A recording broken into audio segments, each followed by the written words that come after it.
My name is Matt Weidner. I have a very simple and ambitious goal, and that is to convince you in the next short couple minutes here that you alone have the ability, the opportunity, and in fact the obligation to help generate wealth, create opportunities, refresh and revitalize neighborhoods wherever you live, state of Florida, nationwide, wherever you are. When I say you, this video is directed at elected officials, city council, mayors, staff within cities and organizations, and to neighborhood leaders. So whoever you are, you have a part to play in this. I'm going to share with you something so simple. It's tested, it's proven, it goes back frankly 100 years, and it's frankly just unlocking the power and the wealth and the resources that exist within communities in a way that will allow our communities to thrive. Now, right now, I should be sharing this screen with you and giving you the opportunity to see what this is about. I call it a solution to the COVID crash. And frankly, I've been working on this for years, and this presentation has changed. But in the middle of this crash, where we recognize these profound economic changes, and quite frankly, when we look at what's happening across our country, protests and debates that are occurring in the public about our obligation as a nation to give back to communities that have suffered, this presentation and this concept is a response to all of that. So again, I started doing it when we were thinking about COVID, but it goes beyond that. At every presentation, I want to start with one thing that I find terribly important and not nearly talked about enough, and that is where we sit today in summer 2020, this horrible jobs picture. You look over here, we have unemployment that is staggering, that is much worse than what occurred during the Great Depression, and far worse than occurred even in the Great Recession early in our memory, right? That Great Recession, you see those numbers there, they crept up. There's a very short period of time there, but actually what happened now in the jobs and the unemployment picture is far worse because it dramatically compressed the unemployment that we now face. Now, this little spike down of unemployment was a short-term gain. We're going to see a lot more of that. So what I'm sharing with you now is a concept that, as I say over here, if you got a job, be grateful for it, work hard at it. And particularly if you are working within a city, if you're working within a municipality, I want you to work extra hard. I want you to be profoundly grateful for your job and understand that if you've got a paycheck coming to you right now, if you're in a city, particularly in a code enforcement department, you're in economic development within a city, you have an obligation to start responding to what is a desperate crash in local revenue that we're going to see. And you see this right here. We know that our cities or municipalities are going to be experiencing billion-dollar deficits statewide, and we have an obligation to do something about that. That obligation, again, this we collectively as a community, to figure out how we can get money flowing back into our neighborhoods, back into our communities. And quite frankly, it's simple. The simple way is what I'm describing here. A way to take the vacant dirt that exists within communities, vacant, blighted, abandoned lots, and then get them purposed into a way that serves the interests of the community, whether that be gardens, whether it be housing, whether it be playgrounds, or other uses of lots that are different than what we see right here. Now, this picture is from up north, obviously, but we all understand, if you close your eyes for a moment, no matter what city you live in, you know that there are parts in your town and there are vacant lots all over, no matter what the neighborhood is. And the bottom line is vacant lots and abandoned buildings are the primary drivers of blight. Once you start getting vacant lots, blighted buildings, those things start to cause more vacant lots and blighted buildings and abandoned buildings. But you have an opportunity to do something about that, to take this situation over here, vacant, blighted lots, and turn it into verdant, green gardens, new housing, new neighborhoods, new playgrounds. The problem that we find all across the country, again, you see these pictures. These are vacant and abandoned lots, and I'll explain in just a minute why these lots are sitting there vacant, because it's repeated all over, one after another, in every city in this country. And what happens is, you see down here at the bottom where the city, primarily through code enforcement department, has an obligation acting on behalf of neighbors to go in and do something about that. If this were next to your house and you're seeing junk piled up all over here, you'd want your city to do something about it. And cities do. They go in, they pick up the grass. They go in and mow the grass. They go in and pick up all the garbage. The problem is the cities stop there. After they do that work, after they spend taxpayer dollars that could be spent on after-school programs or anything else, they simply do the work, they lien the property, and they forget about it. The simple idea that I'm sharing with you here is cities don't accept that. Neighborhoods no longer accept that. I call it lien and forget. Again, the concept is simple. All that community leaders have to do, and again, leaders being neighborhood leaders, community leaders, elected officials, mayors, council members, is recognize that our cities all across this country are sitting on hundreds of millions of dollars worth of liens against vacant and abandoned properties. And the only thing that's required to turn those vacant properties into productive and constructive and valuable uses for the community is for one person, one individual within the community, to reach out to someone that has the power, elected folks, and say, we need to do something with this vacant dirt. It really is just that simple. Now, I said I would speak to the issue of what causes blight. We recognize blight when it occurs, and we certainly recognize blight when it takes hold within a community, and we typically see it in larger swaths of the community. But many people don't understand where blight comes from. I am a title attorney. I've been an attorney for 20 years, and title has always been a part of my job. And what you're seeing right here is the explanation for why blight occurs.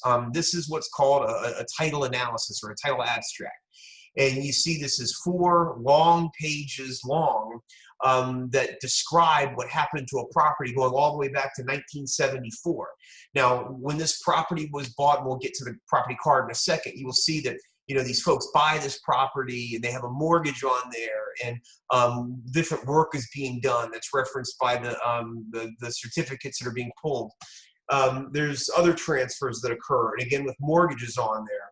Year after year, what these transfers on the left side of the screen represent are good, clean property transfers where title is cleared.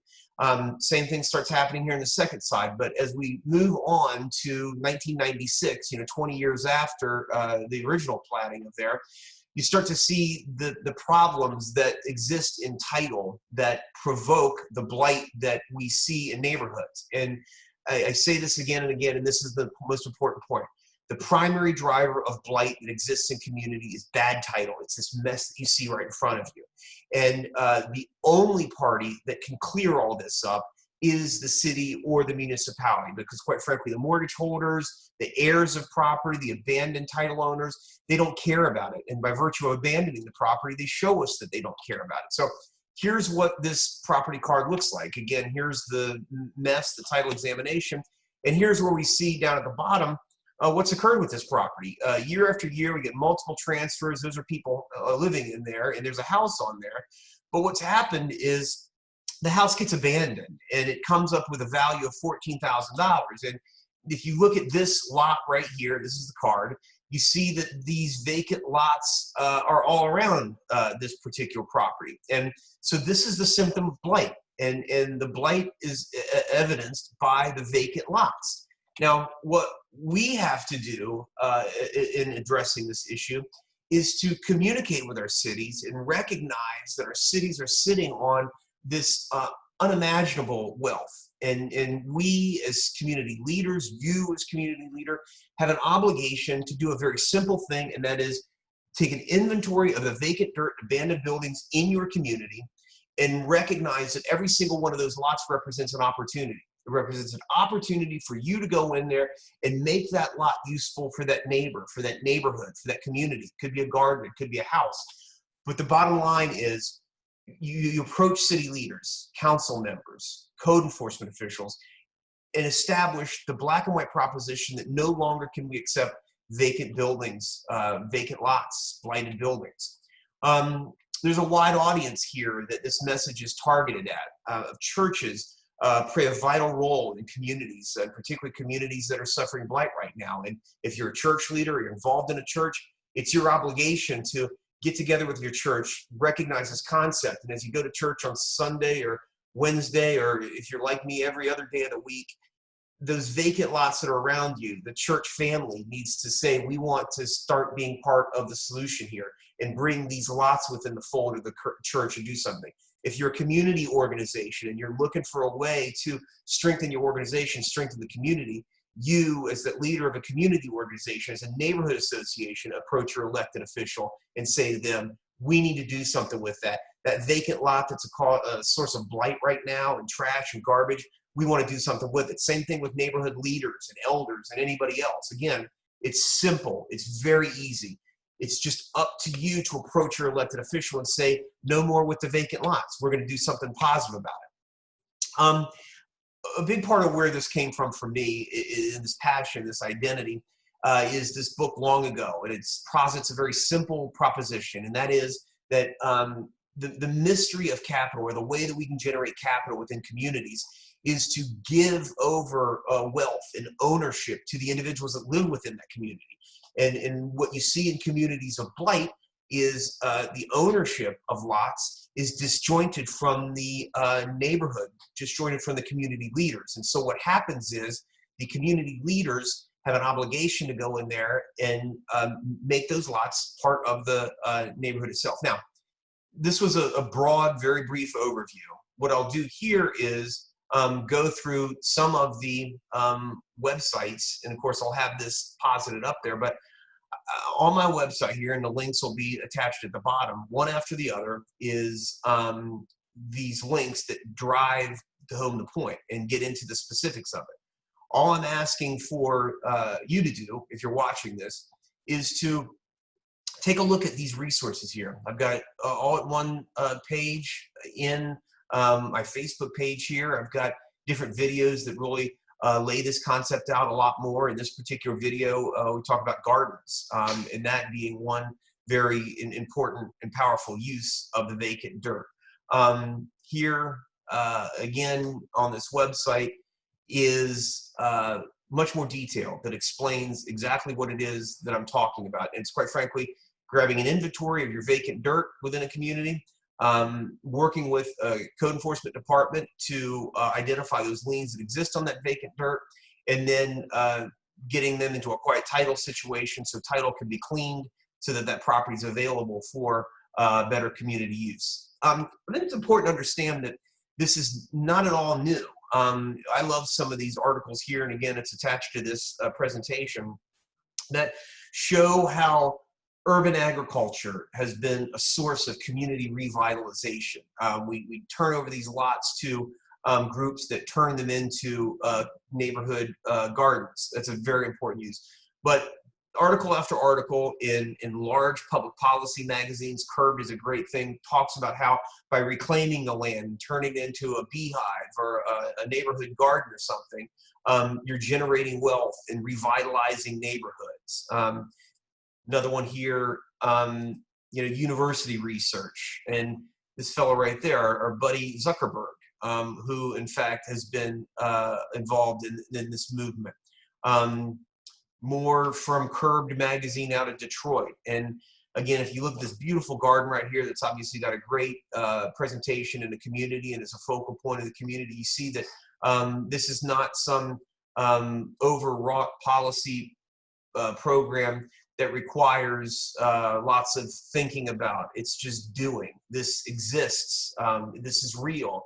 And all that's required is you as an individual to reach out to your community members and say, we're going to do something about that. Now, how does it work from an economic standpoint? As detailed in the website, it's at zero cost to the community. How does that occur? It occurs because this is all done on contingency. Once the neighborhood identifies those liens, and the city provides the authority to go after and clear the title on these things, it's up to the individuals who would take advantage of those lots, that would want to put them into proper ownership, that would pay the cost of securing the clear title.